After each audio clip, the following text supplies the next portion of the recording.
ఎవరు రాయగలరు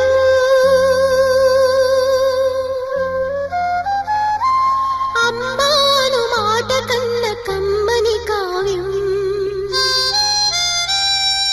ఎవరు పాడగలరు